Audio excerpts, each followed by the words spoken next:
હું અભય Rana, ward number 4, 3034 Ayodhyanagar મારું મકાન છે।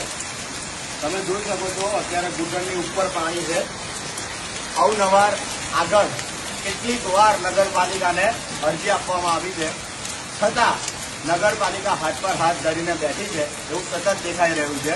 એનું કારણ કે હમણાં અઠવાડિયા 10 દિવસ પહેલા પણ સોસાયટીવાળા બધા ભેગા થઈને અરજી આપવા ગયા હતા, પણ એનું આજ દિન સુધી કોઈ જોવા આવ્યું નથી। એમને તકેદારી આપી હતી કે કાલ પરમ દિવસે માણસો આવશે, પણ એની કોઈ એમને જવાબદારી નિભાવી નથી। નગરપાલિકા વાત વરસાદનો નથી, વાત નગરપાલિકાનો છે કે એમને પ્રોપર વ્યવસ્થા કરવી જોઈએ। આટલા વર્ષોથી પ્રોબ્લેમ થયો છે નગરમાં, તો નગરપાલિકાને એક નમ્ર અપીલ છે ને એક પ્રજા તરફથી એક આક્રોશ પણ છે કે ભાઈ નગરપાલિકા આનો સતત રસ્તો કરે।